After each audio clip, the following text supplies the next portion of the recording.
আজকে তৈরি করে দেখাবো শীতের স্পেশাল চিতই পিঠা। সকাল বা বিকালে টিফিনে এই রকম গরম গরম ফুলকো ফুলকো চিতই পিঠা যদি থাকে তাহলে তার কোনো কথাই নেই। এই চিতই পিঠাটা ঝোলা গুড় দিয়ে খেতে যে কত ভালো লাগে সেটা আমরা সকলেই জানি। এই চিতই পিঠাগুলো খুব সহজেই বানিয়ে নিতে পারবেন, তাও আবার কোনো রকম মাটির ছাঁচ ছাড়াই। নমস্কার বন্ধুরা, তিয়াশাস রেসিপিতে সকলকে স্বাগত জানাই। আজকে আমি খুব সহজভাবে আপনাদের চিতই পিঠা বানিয়ে দেখাবো। আশা করছি আপনাদের খুবই ভালো লাগবে। তাহলে চলুন কথা না বাড়িয়ে ঝটপট করে দেখে নেওয়া যাক একদম নরম তুলতুলে ফুলকো ফুলকো চিতই পিঠার রেসিপি। চিতই পিঠা বানানোর জন্য এখানে আমি একটা বড় পাত্রের মধ্যে নিয়ে নিচ্ছি 1 কাপ মতো আতপ চাল। ওজন হিসাবে ধরলে এটা 250 গ্রাম মতো হবে। এবার আমি এই চালটাকে পরিষ্কার জল দিয়ে 2-3 বার ধুয়ে নিচ্ছি।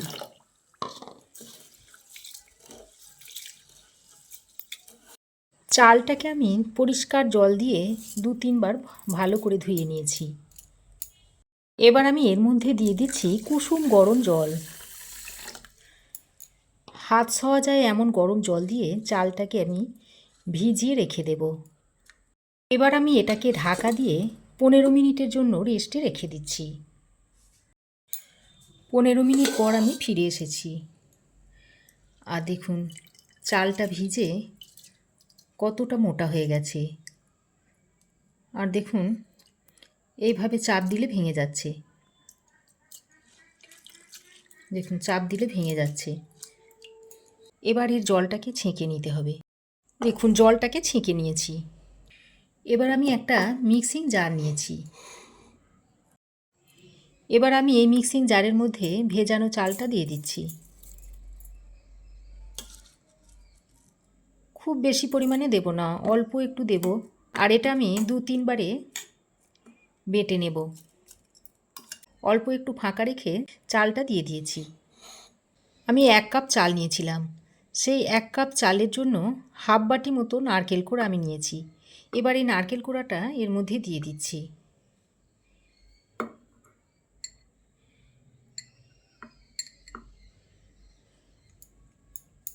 পরের বার যখন বাটবো তখন আবার এই বাকি অর্ধেক নারকেলটা দিয়ে দেবো। এবার আমি এর মধ্যে দিয়ে দিচ্ছি পরিমাণ মতো নুন। এবার আমি এর মধ্যে কুসুম গরম জল দিয়ে দিচ্ছি।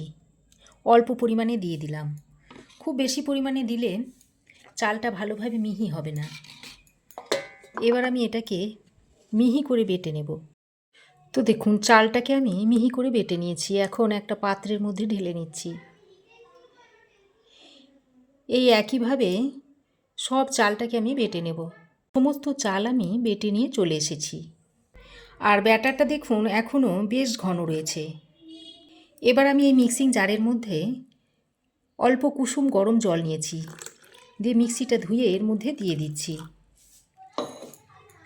তারপর ব্যাটারের সঙ্গে গরম জলটাকে মিশিয়ে নিচ্ছি। আর এইভাবে আমি 2 মিনিট মতো ফেটিয়ে নেব। আর চিতই পিঠার ব্যাটার যত ফেটাবেন চিতই পিঠাগুলো তত ফুলকো হবে আর নরম হবে। ব্যাটারটাকে আমি প্রায় 2 মিনিট মতো ভালো করে ফেটিয়ে নিয়েছি। আর দেখুন কতটা ফেনা হয়ে গেছে। ঠিক এইভাবেই ফেটিয়ে নিতে হবে। যত ফেটাবেন চিতই পিঠার ব্যাটার ততই চিতই পিঠাগুলো ফুলকো ও নরম তুলোর মতো হবে। এবার আমি এর মধ্যে দিয়ে দিচ্ছি 1 চামচ বেকিং পাউডার। বেকিং সোডা নয় কিন্তু, এটা বেকিং পাউডার দিলাম। বেকিং পাউডারটা দেওয়ার সঙ্গে সঙ্গে খুব ভালো করে বেকিং পাউডারটাকে ব্যাটারের সঙ্গে মিশিয়ে নিতে হবে। তো দেখুন বেকিং পাউডারটা দিয়ে খুব ভালো করে ব্যাটারের সঙ্গে মিশিয়ে নিয়েছি। আর ব্যাটারের ঘনত্বটা দেখুন ঠিক এই রকম হবে। খুব পাতলাও হবে না আবার খুব ঘনও হবে না, এই রকম একটা ব্যাটার তৈরি করে নিতে হবে।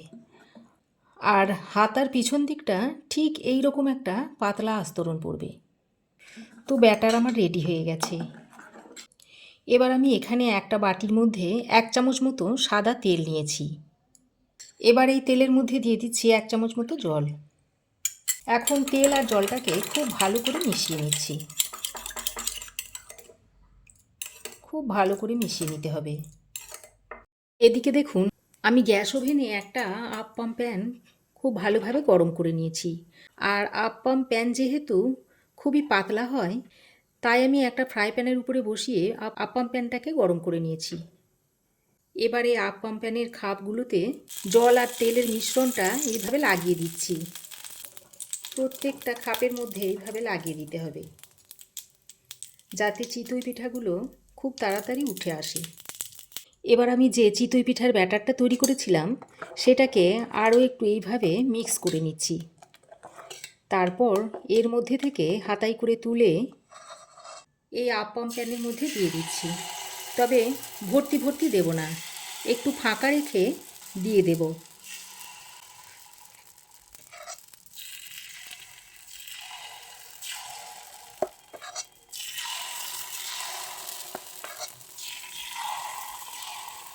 মাঝখানেরগুলো খুব তাড়াতাড়ি গরম হয়ে যায়, তাই শেষে দিলাম। ছাঁচের মধ্যে ব্যাটারটা দেওয়া হয়ে গেলে এবার ঢাকনা লাগিয়ে 2 থেকে 3 মিনিট মতো অপেক্ষা করব। আর এই সময় গ্যাসের ফ্লেমটাকে লো টু মিডিয়ামে রেখে দেব। ঢাকা দিয়ে 3 মিনিট মতো রেখে দেওয়ার পর ঢাকাটা আমি খুলে নিয়েছি। আর পিঠেগুলো দেখুন একেবারে সাদা ধবধবে হয়ে গেছে। আর দেখুন আপনি দেখুন উঠে আসছে। দেখুন প্রত্যেকটা দেখুন আলগা হয়ে গেছে, তার মানে পিঠেটা হয়ে গেছে।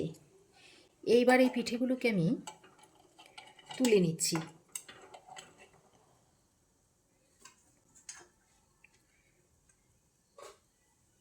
তুলে এই একটা থালার মধ্যে নিয়ে নিচ্ছি।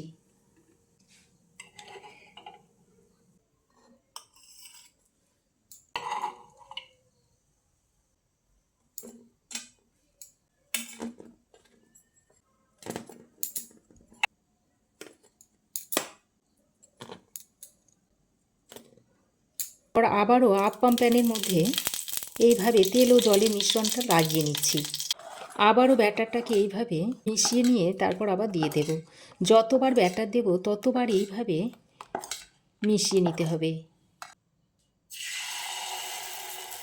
তারপর প্যানের মধ্যে দিয়ে দিতে হবে। ভর্তি করে দিলে কি হবে, পিঠেটা যখন হয়ে যাবে তখন খাপ থেকে পিঠেটা বেরিয়ে উপরে উঠে আসবে। আবারও আমি ঢাকনা দিয়ে ওই আগের মতোই 2-3 মিনিট মতো রেখে দেব। তো দেখুন বন্ধুরা, এই পিঠেগুলোও হয়ে গেছে। উপরটা দেখুন কতটা ছিদ্র ছিদ্র হয়েছে, আর পিছনটা দেখেছেন একটুও কিন্তু পুড়ে যায়নি।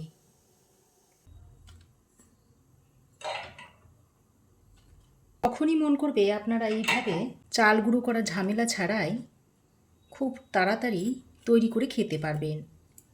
তো দেখুন সমস্ত পিঠে আমি তৈরি করে ঝোলা গুড় দিয়ে সার্ভ করে দিয়েছি। পিঠের উপরটা দেখুন কতটা ছিদ্রযুক্ত হয়েছে। পিঠেটা দেখুন কতটা নরম তুলতুলে, একেবারে তুলোর মতো নরম তুলতুলে। আর দেখুন ভিতরটা দেখুন কতটা জালিদার হয়েছে আর সাদা ধবধবে। মুখে দেওয়া মাত্রই কিন্তু মিলিয়ে যাবে। দেখুন প্রত্যেকটা পিঠে একেবারে নরম তুলতুলে হয়েছে। নরম তুলতুলে চিতই পিঠা ঝোলা গুড় দিয়ে খেতে যে কত ভালো লাগে তা সকলেই জানেন। তো তাহলে দেখতেই পেলেন কত সহজে চিতই পিঠাগুলো তৈরি হয়ে গেল, তাও আবার মাটির ছাঁচ ছাড়া। তাহলে বন্ধুরা, আমার এই আজকের নরম ফুলকো ফুলকো চিতই পিঠার রেসিপি আপনাদের কেমন লাগলো অবশ্যই একটা কমেন্ট করে জানাবেন। ভালো লাগলে একটা লাইক ও শেয়ার করবেন। পাশে থাকা বেল আইকনটা অবশ্যই প্রেস করে দেবেন। আর আমার চ্যানেলে যদি নতুন হয়ে থাকেন তো প্লিজ চ্যানেলটাকে সাবস্ক্রাইব করার অনুরোধ রইল। আজ এ পর্যন্তই। আবার দেখা হবে নতুন কোনো রেসিপি নিয়ে নেক্সট এপিসোডে। সে পর্যন্ত ভালো থাকবেন, সুস্থ থাকবেন। ধন্যবাদ।